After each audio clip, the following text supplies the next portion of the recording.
My name is Rachel Roffey. I created the show because I wanted to help you see that if you have a choice, you can choose a better life. If you're listening to this podcast, you're in a pretty fortunate position. You have free will, ability to connect to the internet, and access to all kinds of new education. This podcast is meant to help you make the most of your good fortune. We talk with all kinds of people here from all walks of life because I want you to see that no matter what your situation, there's always a way to create a life that you're proud of.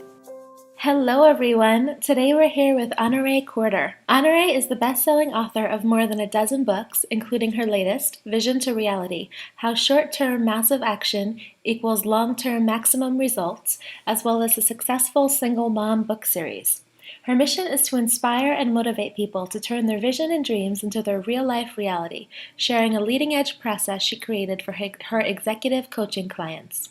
Her results-oriented philosophy and groundbreaking STMA 100-day coaching program has been embraced by people in a wide variety of industries and businesses to rave reviews and exceptional results. Honorée's book is an Amazon hot new release and is quickly becoming a must-read for every business professional who desires to go to the next level. And when someone on Honorée's team reached out to me, I was really excited to get to make the connection and just get to know her better. I'd originally heard about Honorée through Hal Elrod, who you may have listened to the podcast with, and if you did, you know I love him. And he had just such great things to say about Honorée. And when I did more research on her, I just only saw great things. She had amazing testimonials from coaching clients. Her Vision to Reality book has almost 40 five-star reviews. I saw that highly rated Successful Single Mom series. Honorée is someone who has a lot on her plate, but she seems to still get it all done while having a really high quality of life. So I'm really looking forward to this conversation. So Honorée, thank you so much for being here. Oh, it's my pleasure, Rachel. Thank you so much. Totally. So, the intention behind this show, A Better Life, is to show people that if they have a choice, they can choose a better life. So in that spirit, can you take a minute to share with us some of the things that you're most proud of in your life? I am most proud of my marriage of 6 years to my amazing husband and being a mom to a 14-year-old amazing young lady. Those are two relationships that I am really excited about every day and proud of every day. And professionally, oh, and I forgot, they can hear me, my fur babies. I have two cats, Mr. Pickles and Frappuccino. If I don't mention them, they get very cranky. And I'm asleep while they're awake. You know how that goes. And professionally, I'm very proud of the fact that I work with incredible professionals to help them clarify what it is that they want out of life and help them to get it while lowering their stress and increasing their results. And then I also am proud of the fact that I've overcome a lot in my life, and I have written a few books in my free time. Sounds like you have a lot to be proud about. You know, one of the things you just mentioned, you help people figure out what they want, that kind of made me perk up a little bit. Can you talk a little bit about like how you do that and what made you realize that you were even good at doing that? How I do that is I ask a lot of probing questions. I start with the question, if time, money, space, love, education, everything was no object, are you doing what you love to do? And if not, what would you do if you weren't doing that? What are the first things that you would do? And I just open up that conversation with people because I don't know that we're given the space to ask ourselves that question and the questions that follow. So that's how I start that conversation. And then wherever that conversation goes with someone, it's just a really safe place with me to acknowledge what it is that they want, and then to help them, if they aren't on the right path for them, to help them to start to take the steps to make those changes. So very often I'll work with someone who is doing something and then they realize that all their whole life they've actually wanted to do something completely different. It's a matter of, well, how do I do that? What would that look like if I did that? How do I make that happen? And how I realized that I was good at that is people started passing me around. So I started coaching. People really liked it. And when I first started coaching, I actually didn't know if I would be any good at it. So I actually had a coach. And she said, I think you would make a great coach. And I had all these reasons why it wasn't possible for me to do it. Those roadblocks that we put up because we think that we're not enough. So I didn't go to college. I've never been a lawyer or a banker or an investment banker or head of HR for a company. So how could I inform and influence someone in those positions to make big or radical changes for the better for themselves? Like that was my self-talk. And yet when I hung out my shingle, people said, well, I'll hire you. I think you're awesome. And from there, I was given new opportunities by referral and have been for 15 years. So really it was because people would call me and say, so-and-so gave me your name and they said you were great. And I said, great, I accept American Express, MasterCard, and Visa. Let's go. And that was a long time ago, and I'm still doing it and I still love it. Wow, awesome. So what do you think that most people get the most out of by working with you? What do you think your specialties are? And I know you have a bunch of different things that you're great at. I think the thing that I'm the best at is helping people to see themselves as their best self.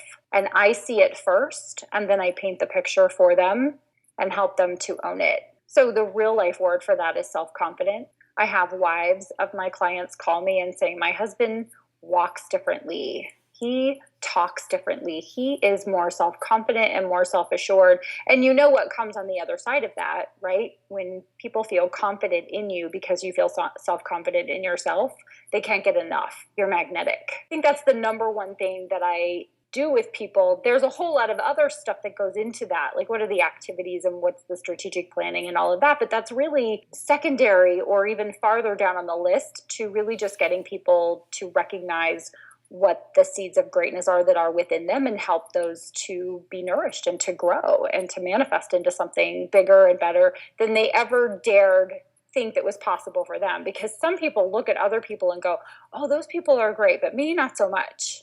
And I look at almost every person that I get my mitts on and go, yes, you also have that. If someone else has it, you have it. Let's nurture it in you. And I can see where, I mean, obviously that's the most crucial part, is to be able to even believe. If people are wanting to make these big changes in their life, they need to believe themselves capable of being able to do that. So that's great. How do you help people feel more confident in themselves? Is it like reflecting their greatness to them? Do you have them do certain exercises? I guess I just would love for people listening, if there's any kind of practical exercises that people could do, that would be awesome. Sure. My obvious answer is going to be that I have them read the Miracle Morning and do the 6 practices that are outlined in the book. And before I read the Miracle Morning and got to meet and work with Hal, I would always say to my clients, like, you need to crack your code. You need to figure out how you're going to set yourself up to win in the morning before you greet people. Because, there are people that you've met them. I know you're not one of these people, but you've heard of these people that will say, don't talk to me until I've had my first cup of coffee. And I think that it's actually better if you, kind of lower your urge to hurt people before you see them in the morning. For me, for the longest time, that was a practice of getting up early and exercising and reading affirmations and doing visualization and listening to some Tony Robbins audio, like some variation on the Miracle Morning. And when I discovered the Miracle Morning and the fact that it's an outlined practice, that's one of the very first things. Just this morning, I was working with a client and she said that she had written out her affirmations and her visualization, but on her Coach Call Maximizer, which is what clients will send me before our calls, there's a question that says, what's working? What are your results since our last session? And so she wrote out a whole bunch of things. And then she wrote, I was surprised again. And so that's how I started our call. I said, what were you surprised by? And she said, I'm surprised that I'm tracking ahead of my goals again. Like, I think I'm not doing enough. I don't know that I'm doing all the right things. And yet I'm doing what you've asked me to do. And I'm ahead of these big goals that I've set. And I'm surprised again. And she said, I know what it is. She said, I know it's because I say my affirmations and I do my visualization in the morning. And then I do it at night before I go to bed. I know that's working. And she said, and now that I'm reading Think and Grow Rich, it's really connecting. So that was the second thing I was going to suggest, is to read Think and Grow Rich, but don't just read it. Like, drink it like a tall glass of ice water on a hot Texas day. Like, drink it in and then do what Napoleon Hill says. Memorize the self-confidence formula. Say it out loud twice a day. It's in those moments that we choose to do the things that we think that only the crazy people do that work, that we get the same results that the crazy, also known as successful people, get. So that's the first place that I start, is helping them to work on their belief in themselves and that self-confidence on a daily practical level. Because if you do any research into how our programming of our brain is changed, it's through a significant emotional event. But if you can't leave your life and go to a ranch and do the trust fall and jump off a 30-foot telephone pole to prove that you can overcome your anxiety and fear around making a big leap, then your next best bet is to do it every single day, and you chip away at those beliefs and that programming, because all of our programming has come to us not on purpose. It's come to us through our teachers and our parents and our friends and our relatives and just people around us. But there hasn't been this intentional, I am a great person, I am able to accomplish what I want to accomplish. That hasn't been put into us. That's not in anything we watch or anything we read, unless we're watching and reading things on purpose and intentionally for the purpose of expanding ourselves. Does that make sense? That makes a ton of sense. For people listening, I mentioned we've previously recorded a podcast with Hal, so just do a search on rachelrafay.com for that, and it's all about the morning miracle, which I think that's such a great thing to make people do. Plus, read Think and Grow Rich. They're both amazing. Practically, like every awesome entrepreneur says that Think and Grow Rich is one of their favorite books. So I think that's really helpful. And to dig into the affirmations for a second, people saying, I am great, I am powerful, all this stuff. How do you help people figure out their affirmations? And what do you say when they say they feel ridiculous talking and giving them or saying them to themselves? Well, the affirmations need to be positive present tense and start with something like, I am so happy and grateful now that, which I stole shamelessly from Bob Proctor. Right. So I am so happy and grateful now that I make X amount of dollars, I weigh X amount of pounds, I engage X number of clients, I have an amazing, wonderful date night with my husband, I spend quality time with my daughter, whatever that looks like for the person. When they say they feel ridiculous, I just tell them to get over it. It's like I ask every single client to meditate, because that's part of the miracle morning. And to a person, everyone says, I don't have time to meditate, I don't want to meditate, I have monkey mind. And I'm like, that's awesome, get over it. Do it anyway. Like, you're not paying me copious amounts of money to go, I don't want to do what you say. So if I'm your coach, you're going to listen. And I kind of take a harder line at it, because I know that once they get past the resistance, that they're actually going to get into the good stuff. So I say to a person, everyone resists it. You have to do it anyway. Trust the process. Trust me. You trusted me. You engaged me. So do it. So the same thing with affirmations. I get it. I appreciate it. You don't want to be the weird Stuart Smalley character saying affirmations out loud. However, do you want to be the person that achieves the things on this piece of paper? Yes or no? Yes, coach, I do. Okay, then your feet have to match your lips. The good news is your feet don't have to do anything while you're saying your affirmations other than drive the car or, walk around the house or walk on the treadmill or whatever you do. And it doesn't cost anything. This amazing psychological programming that you can give yourself doesn't actually cost a dime. It's the time that you take to put into yourself, and aren't you worth it? So they can argue a little bit or resist a little bit, but then I might fire them, because I don't want to waste their time or money or my time. Absolutely. I remember that was one of the testimonials that you got. Someone said that you do a really good job of just kind of holding them to the fire and just like, you've got to do it, which is Yes. great. I can see even for other coaches, I mean, that's just such a great place to be in, because I know when I started out coaching, it would be if someone said they didn't want to do something, it's, oh, well, how can I, accommodate them, or what can I say to make them want to do it or whatever. But sometimes you're absolutely right. It's just do it. Just do it. Quit your whining. There's no whining in executive and business coaching and achievement. Go. Go and call me and tell me when it's done. That's awesome. So you talk to people and you figure out what they really want to be doing, and then you help them get the confidence. How do you set goals with them? How do you know like how much to put on their plate each week? And also, do you set goals out to be like a year out or 6 months out, or how does that process work for you? I work with people in general 100-day increments. So we are setting goals that are 100 days out based on the bigger vision that they have for their lives. So is it 3 years, 5 years, 10 years? I let them decide on the longer amount of time. And then we work on what's going to happen in the next 100 days. And I have several reasons for that. The basic one is that I think a year is too long, gives you too long of a runway, too much time to mess around. And I think a month is too short. You can make some progress in a month, but you're not really going to see the results of really being in a process until about 45 to 65 days. So I like the 100-day stretch. As far as the goals go, I generally take the goal that someone gives me and I tack them onto it. And then I get their gut reaction, because most people will set goals that are safe. Even though they say they want to stretch, even though they're engaging a coach, they still want to set the goal that they, in their heart of hearts, know they can achieve. Does that make sense? Absolutely. So what I do is I tack a little on, because I'm a believer that you've set the right goal when you want to throw up a little, right? It's like, it's not so big that you check out, but it's not so small that you're like, I can wait till day 75 and then I can kind of like get this no problem. The right goal is the goal that you know that you're really going to have to become the person who achieves that goal. You're going to have to leave it all on the floor. You're going to have to downshift into fourth and punch it. Like, you're going to have to make the most of every single day. You're going to have to give the effort and really be committed and commit again and again throughout the process.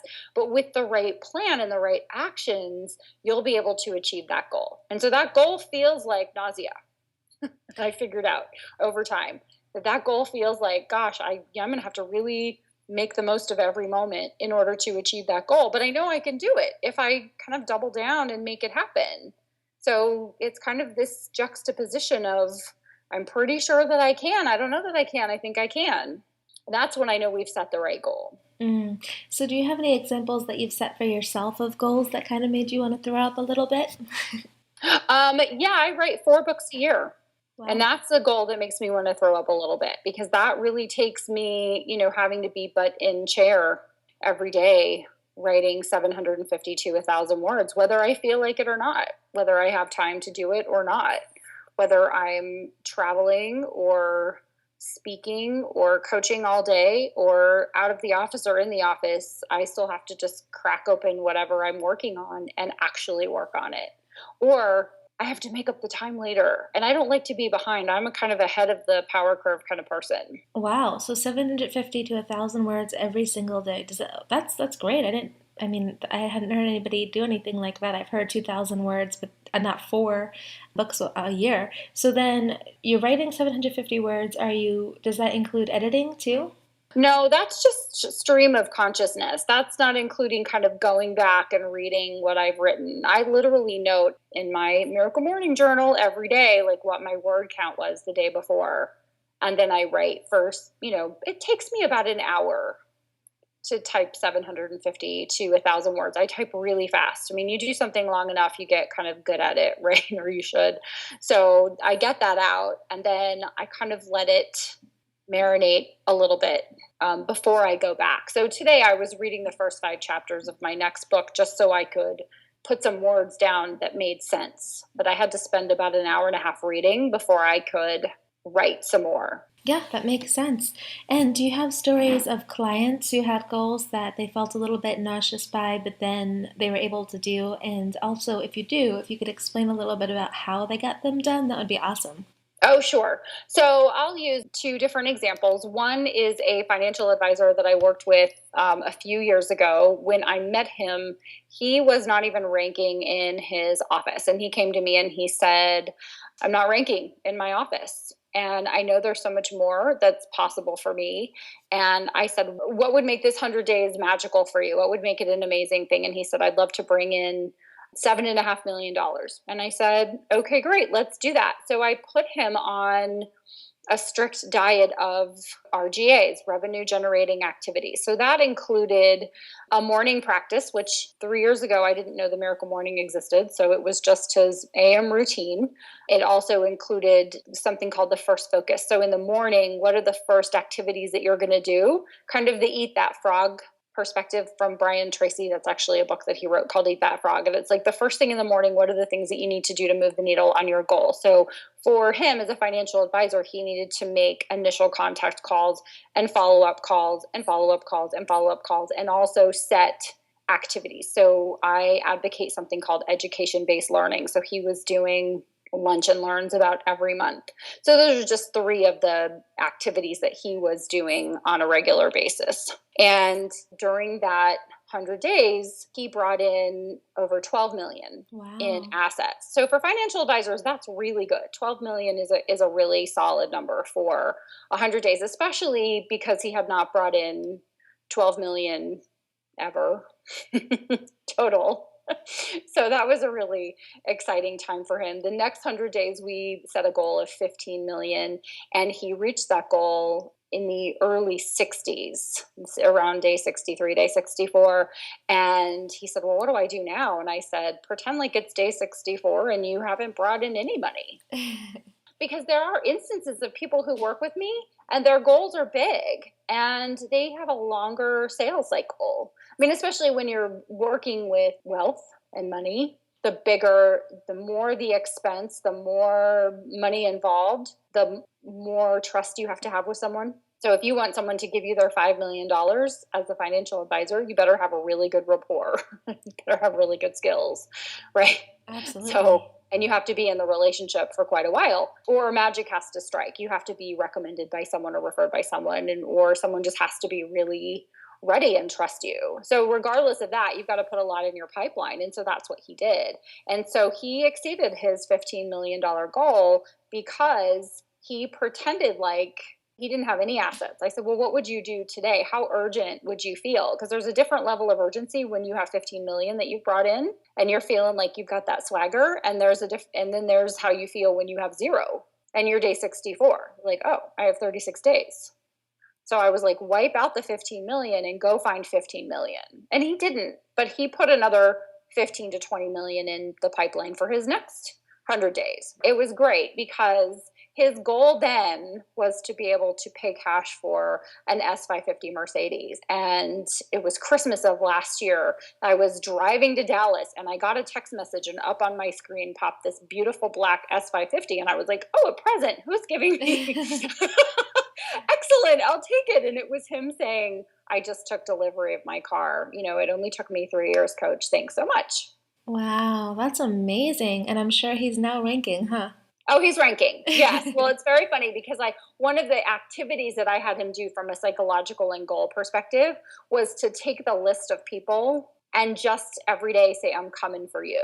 Like post the list of people in his office and then in his district on his board in his office, and just like visualize his name going on the list and up the list. And it's like, just go after the next guy. When you're number 8, go after number 7. Just be like, Bill, I'm coming for you.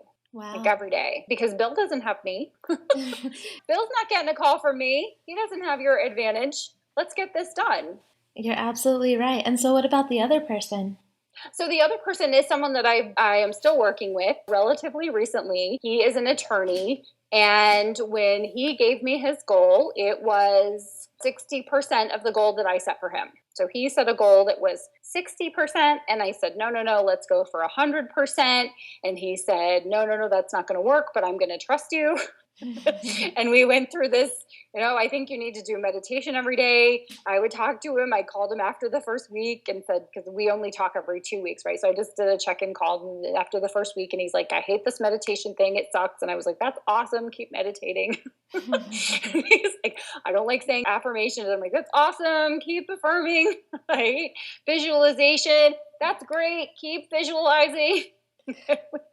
We just kind of went through this for a little while. And then very soon, like within the first month, the report was, we did more business this month than we've ever done before. Wow. Oh, okay. So then the next month, it was, we beat last month. And then the third month, right? So now we're in between day 60 and day 90. It's like, coach, we did more business, best month in a row, third month in a row, best month ever. That's awesome. So we didn't hit the 100%. We got to 94%, which was 34% more than the save sorry goal and I totally bust him about it, that he wanted to set. If I would have let him set the goal, he absolutely would have exceeded it, but he wouldn't have gotten to 94%. Does that make sense? That does. And so, do you think for him the biggest thing was just doing that morning miracle routine, or did you have other action steps that he was taking? Well, I have other action steps for my clients. So I have a network building process that I roll out for them. I take them from doing networking as kind of this thing that they're supposed to do. So I'm sure you understand this, and your listeners will understand that we're all taught to network. So we need to go generate business. We need to go network. Where do we go? Well, we go to networking events, Rachel. Who do we meet at networking events? Whoever else said, I need to go network and meet people. But it's so unintentional and so lacking in purpose that it's a miracle that anyone ever meets anyone else that they need to know. So I take all of the question out of who do I need to meet by asking them some questions. So it all comes back to the questions that I ask, starting with who is the most likely person and in what discipline do they practice that is going to send you business. So regardless of what your profession is, there are other professions who have exactly the same profile of client that you do, and they're not in competition with you, and they can refer you business every day and twice on Sunday. That's a great tip. That's a really great point. So you actually have, and so I write about this in Vision to Reality, there are actually 12 different professionals you need to focus on. So whatever you do, you need to find the 11 other professions that are most likely to send you business. And then you need to have a miscellaneous column, because there are always some really great people that could introduce clients and customers to you, but they don't fit into one particular column. For example, you wouldn't necessarily want to know or need to know 12 business coaches. But if you know one really good business coaches know lots of people. I'm just saying. But you know. So I make introductions all the time, but I don't need my own column. So I have them build out this grid, and I call it the 12 by 12. So you identify these 12 columns, and then you find the 12 people to go in the 12 columns. And that's your network. If you know 144 people intentionally and you go deep with those people, some more than others, you will then get business by referral. It's logical. And I don't know how many CPAs or lawyers that you have listening, but that's an obvious connection I can make. A business attorney and a CPA, they serve the same people, but they don't provide the same services. So they can literally refer business back and forth to each other all day. At the number of times I'll talk to a business attorney and say, how many CPAs do you know? And they're like, oh, one, two. Okay. So one of the tools that I give to my clients and I have them execute is the 12 by 12 and all of the steps that go into building a solid 12 by 12. So that eventually they have a business that's by referral. And when you have a business that's by referral, you don't have to do very much to keep yourself successful, reaching your goals, increasing your income, your stress is lower. I mean, there's a ton of benefit to intentionally building a network, but most people do it by saying, you know what, it's Tuesday night, I need to meet some people. I'm going to go to this networking event and I'm going to hope that I meet the right people. I'm going to take my business cards and I'm going to give them to everybody. The 3-foot rule is in full force and effect, and I'm just going to meet you and I'm going to tell you what I do. I'm going to vomit all over you with everything that I do. And then I'm going to go back to my office and I'm going to wait for you to call me because I'm awesome. And that just is not effective. You're absolutely right. I just got done recording a podcast about how so many people say that success is all about taking action, but it's not. I mean, it's about taking focused action. And so what you're saying is just so on point. And so for people who are listening who maybe have their own business, let's say, just to make it concrete, they're like a health coach.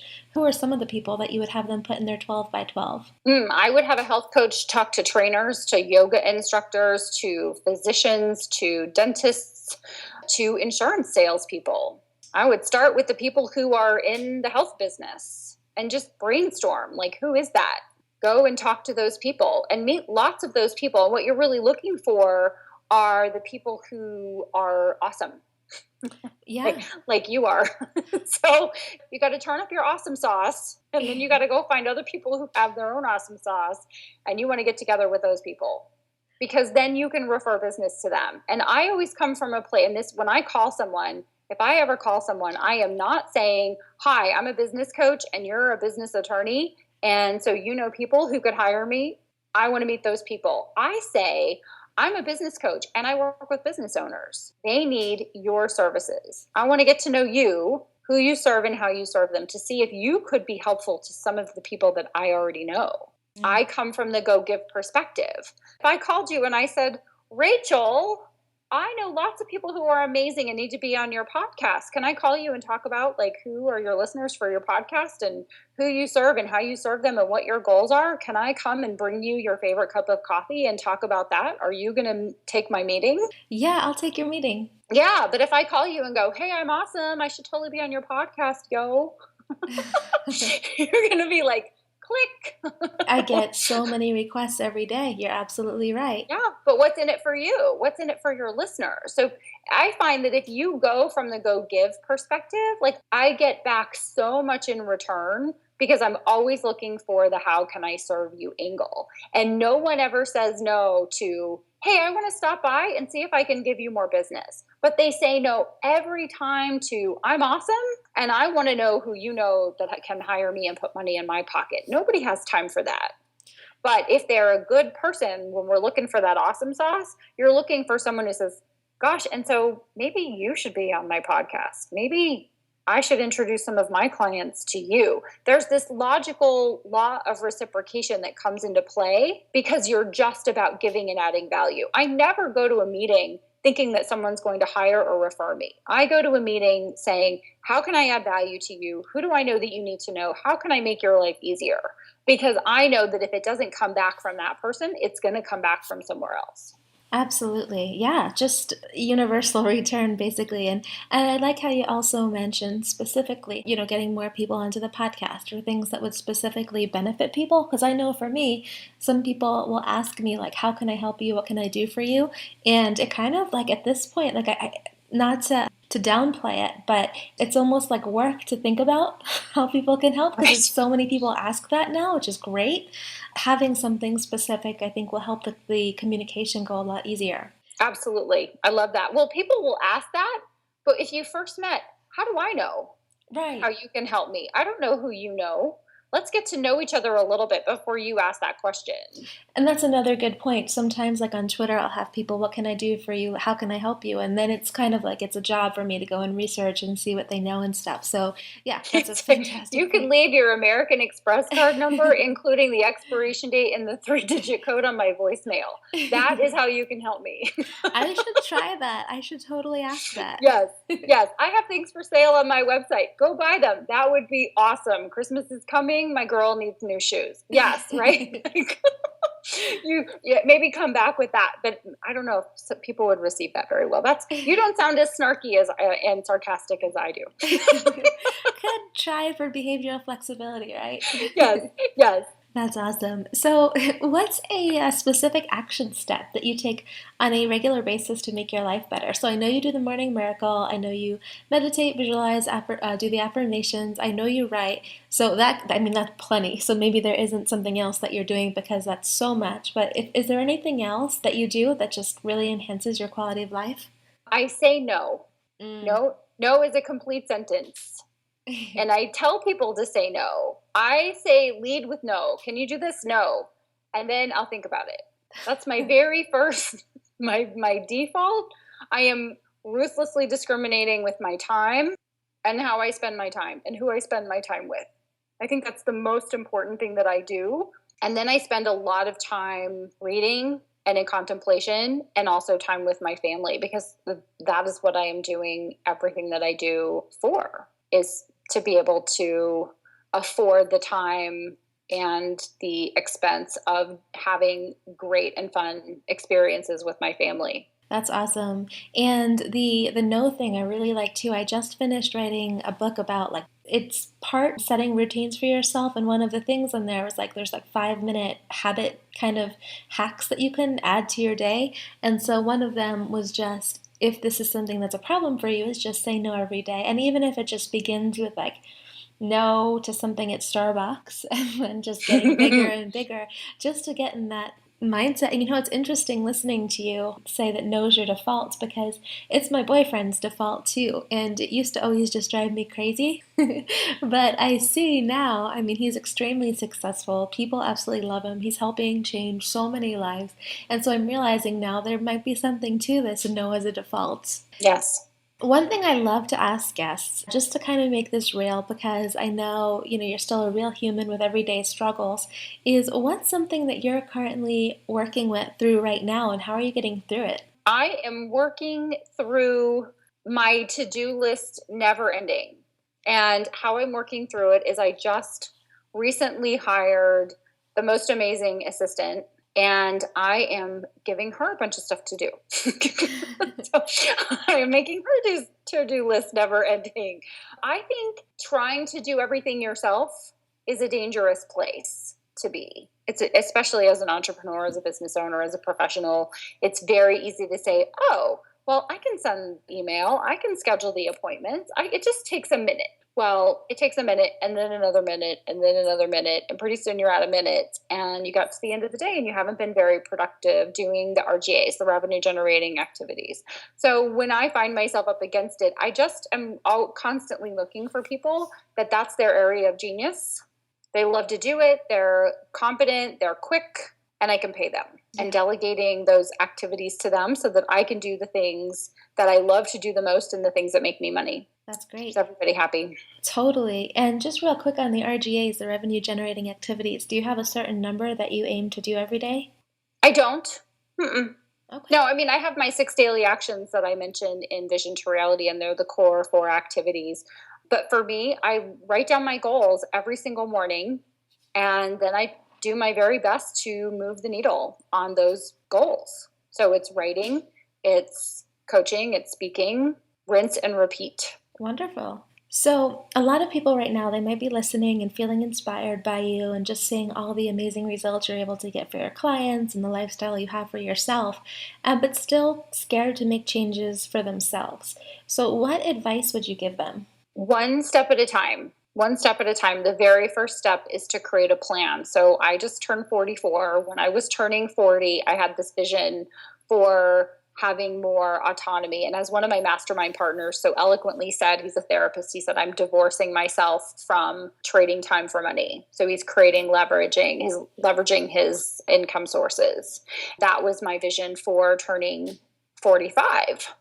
And so I created this plan, and I knew that Rome wasn't built in a day, and that every single day I just had to take action steps toward achieving that vision. So the 5-year vision, the 100-day goals, and then the next 100 days, and then the next 100 days, and the next 100 days. And pretty soon here I am 4 years into the 5-year vision, and I've made really amazing progress. In fact, I've actually kind of leapt over some of those outcomes that I had in mind 4 years ago. Great. So if you're hesitating to make the changes, sometimes it's not just leap and the net will appear, although we hear that. Sometimes it's, okay, well, I want to shift from one thing to the next, so I have to take that first step.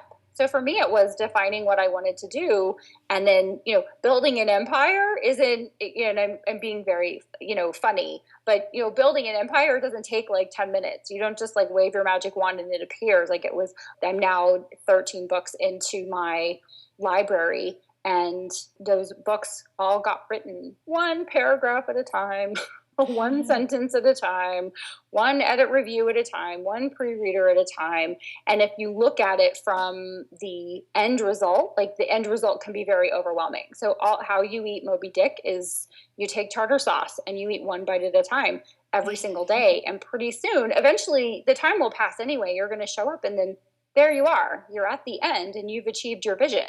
Yeah, I just have such a vision of you like exhausted at a hotel room just writing your 750 to 1,000 words. It's such great advice. I know I learned a lot in this interview, and I know that other people are going to have gotten so much out of it. So thank you so much.